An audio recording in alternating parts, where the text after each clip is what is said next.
Olá pessoal, na nossa aula do dia de hoje a gente vai discutir junto com você uma nova crise na Venezuela, onde o presidente da Câmara dos Deputados venezuelano, Juan Guaidó, se autoproclamou presidente interino do país contra Nicolás Maduro, que for eleito numa eleição recente com fortes suspeitas de fraudes. Então, para a gente entender essa temática, a gente precisa construir a linha do tempo. Lá na década de 1990, você se recorda que a Venezuela já era uma grande produtora mundial de petróleo. A Venezuela é a sexta maior produtora do óleo mineral. Naquela oportunidade, nós tínhamos lá uma imensa massa de trabalhadores, miseráveis e pobres, num país rico em petróleo, onde boa parte das riquezas advindas do petróleo beneficiavam uma elite política e econômica em detrimento da maioria da população. Dentro desse contexto, os partidos tradicionais venezuelanos perdiam cada vez mais credibilidade diante da população. E a população procurara, então, um outsider da política para poder ascender ao poder. O então tenente-coronel do exército venezuelano, Hugo Chávez, tentou então dar um golpe de Estado contra um governo democraticamente eleito. Ele foi preso, condenado e depois anistiado. Hugo Chávez, então, monta um partido político chamado PSUV, o Partido Socialista Unido da Venezuela. O PSUV concorre às eleições e Hugo Chávez se transforma então presidente, eleito diretamente pela população. Ele começa a implementação daquilo que ele chama de socialismo do século XXI, aumentando a presença do Estado na economia, estatizando uma série de empresas, mas ao mesmo tempo fazendo restrições ao capital transnacional dentro da Venezuela, aparelhando as empresas estatais, inclusive a PDVSA, a Petróleo de Venezuela S.A., com membros do partido PSUV. Ao mesmo tempo, ele passa a controlar o Congresso venezuelano e a indicar os membros da Suprema Corte. Os seus detratores dizem que ele se encaminhou para um regime protoditatorial, ao controlar lá o executivo, o legislativo, o judiciário, as forças armadas, a criar um grupo de milicianos chamado lá de Guarda Bolivariana, ao mesmo tempo alterar a Constituição, criar uma nova Constituição que garantiria a ele próprio, Hugo Chávez, reeleições ilimitadas e garantiria lá também o fechamento de uma série de canais de telecomunicações, das quais o mais importante foi a Rádio Caracas Televisão, que não teve a sua autorização renovada durante o seu governo. Bom, enquanto o petróleo estava em alta, o governo Hugo Chávez utilizou o dinheiro do petróleo para praticar medidas assistencialistas em relação à população, garantindo lá um combustível barato, uma alimentação barata, o acesso à universidade pública, a construção de moradias populares, saúde e educação. O problema é que ao longo desse mesmo período, a Venezuela se desindustrializou. Houve uma queda na participação relativa da indústria na composição do PIB venezuelano. A Venezuela ia relativamente bem com a venda do petróleo. Mas, diante da crise econômica mundial de 2007 e 2008, o preço do barril do petróleo desabou. Ele caiu de 130, 140 dólares do barril para algo próximo de 45 dólares. E aí a receita extraordinária advinda do petróleo, que financiava as medidas de Hugo Chávez, foram por terra. De lá para cá, Hugo Chávez teve um câncer no abdômen e veio a óbito. Numa eleição muito apertada, a maioria da população elegeu Nicolás Maduro, que é o atual presidente e era o vice-presidente de Hugo Chávez. Nicolás Maduro tratou lá de reforçar o controle sobre o parlamento, sobre o poder judiciário, o Ministério Público, sobre a imprensa, ampliando as milícias bolivarianas. Bom, qual é o problema? É que a Venezuela, embora recentemente nós tivéssemos um aumento do preço do barril de 45 para 65 dólares, 70 dólares em alguns casos, nós tivemos lá a Venezuela entrando em colapso. Um processo de hiperinflação, por um outro lado, um aumento descontrolado, né, da violência por Caracas, que reúne boa parte da população, mas em todo o país, um processo, né, de desabastecimento de gêneros básicos para a população, já que a Venezuela depende basicamente da importação, já que se desindustrializou. Por um outro lado, uma queda na produção petrolífera, que caiu pela metade ao longo da gestão dos partidários, né, de Hugo Chávez e Nicolás Maduro na PDVSA. Contrapondo-se a isso, nós tivemos uma grave crise política, com a prisão pelo governo Nicolás Maduro dos principais opositores do regime, dentre eles o Henrique Capriles, e nós tivemos lá um processo claro de enfrentamento da população nas ruas, ocasionando dezenas de mortes com as tropas leais a Nicolás Maduro.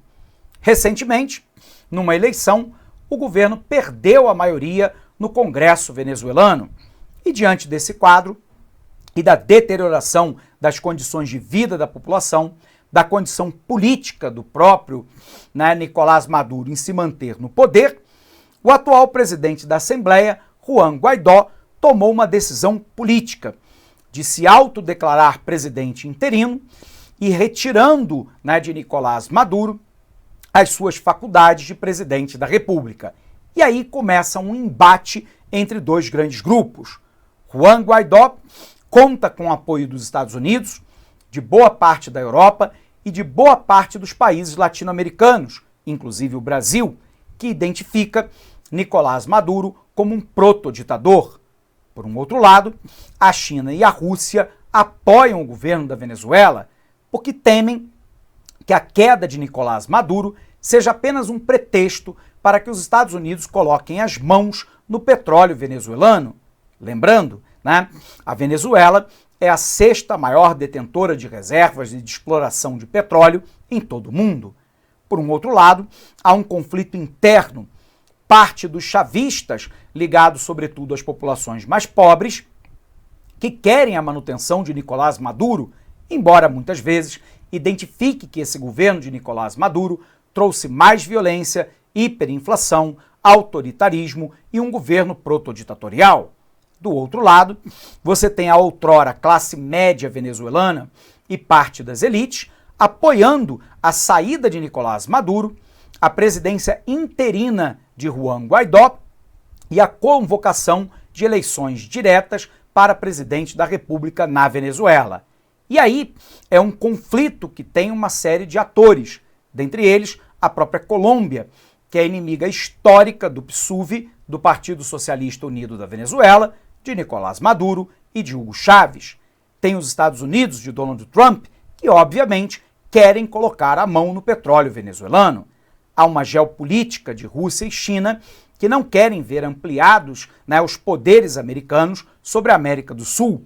E diante disso, nós temos um conflito que potencialmente pode descambar para uma ampla guerra civil. No momento atual, Nicolás Maduro conta com a solidariedade e o apoio do Exército.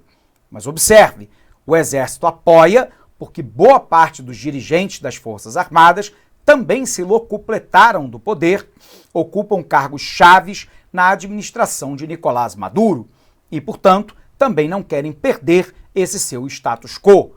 Juan Guaidó vem anunciando que dará anistia completa a todos os militares que se bandearem para o seu lado.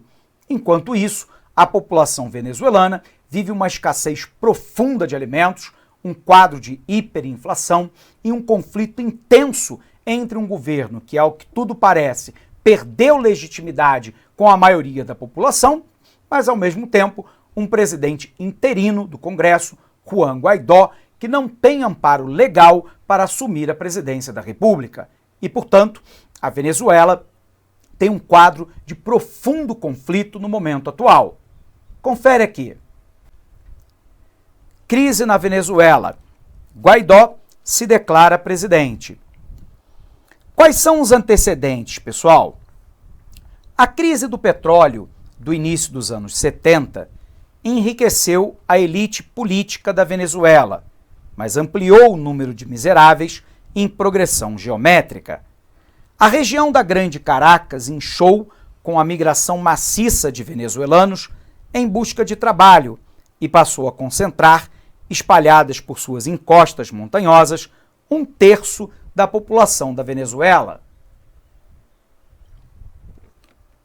Quando em 1989 o preço internacional do petróleo estava em baixa e protestos contra medidas de austeridade se converteram em saques e o governo de Carlos Andrés Pérez ordenou às Forças Armadas que reprimissem o movimento, causando mais de 300 mortes, gera o chamado Caracaço, que aprofundou a repulsa à elite política do país.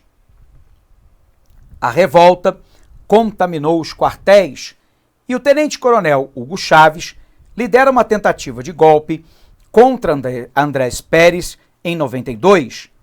O movimento fracassa, Chávez é preso, mas sua retórica de rebeldia contra o sistema político ganha popularidade e desacredita os partidos tradicionais. Anistiado, o militar chega à presidência pelo voto de 6 anos depois.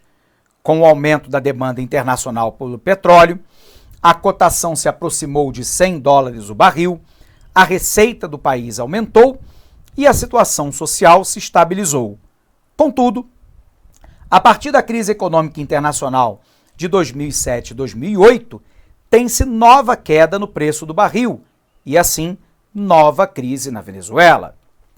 Sem o carisma ou a habilidade de Chávez, morto de câncer em 2013, Nicolás Maduro, o atual presidente, se tornou o alvo das críticas e revoltas populares.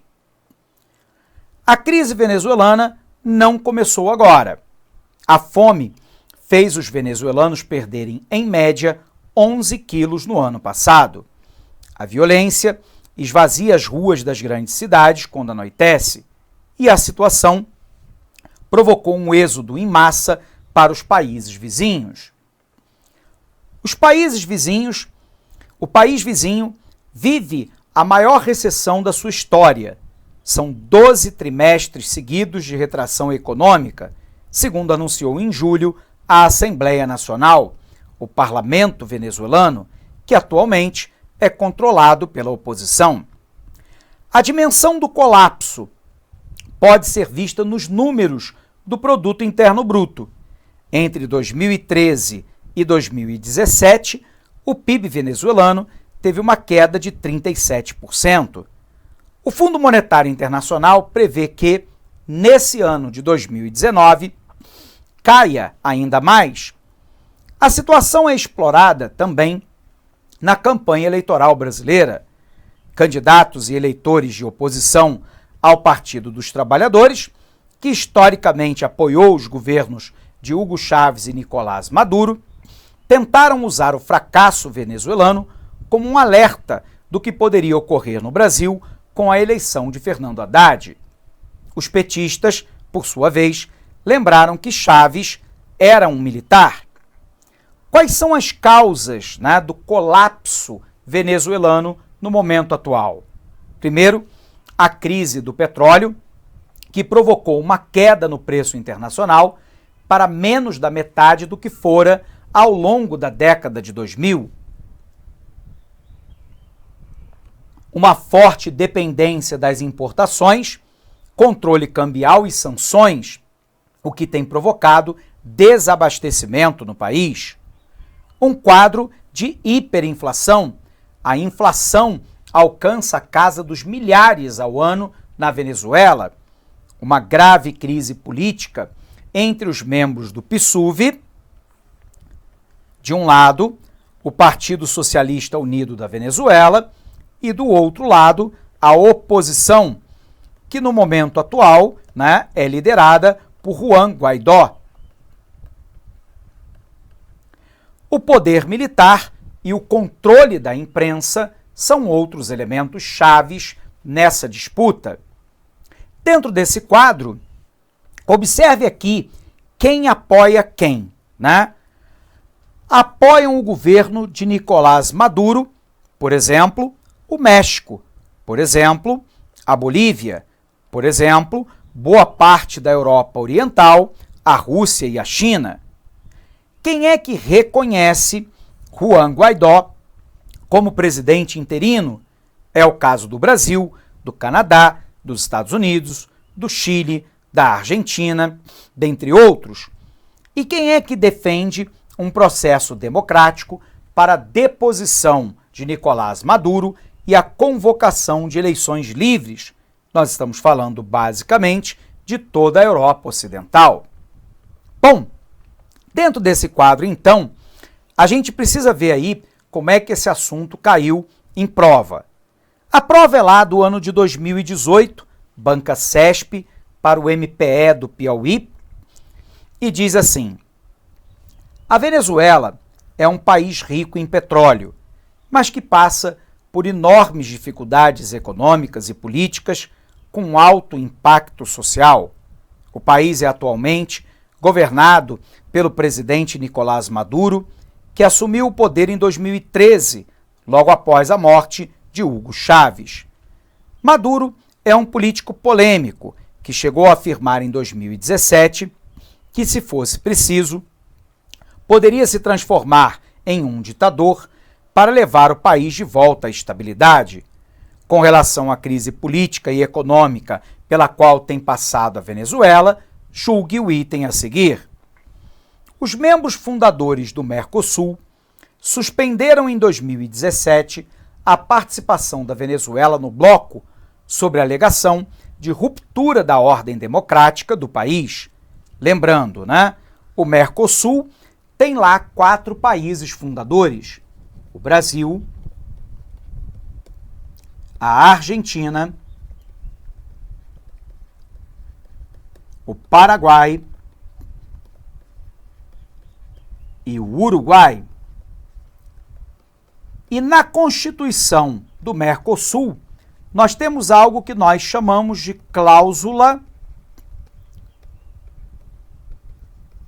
democrática, o que significa dizer que um país, para entrar ou permanecer no bloco, tem que manter as suas condições de democracia plena, o que significa poderes independentes, né, entre si, significa dizer uma imprensa livre, liberdade de expressão, liberdade de ir e vir, alternância no poder, eleições diretas de escrutínio secreto sem o uso de fraudes, dentre outros. O que os países membros do Mercosul alegam é que o governo de Nicolás Maduro rompeu com essa cláusula democrática, dentre outros fatores, então, resolveu suspender a Venezuela do bloco, alternativa, portanto, verdadeira.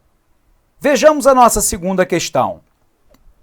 O ano é 2018, a banca é a VUNESP para a Polícia Civil e diz assim: em sua assembleia anual, iniciada nesta segunda-feira, 4 de junho, a OEA pode votar pela suspensão da Venezuela da entidade.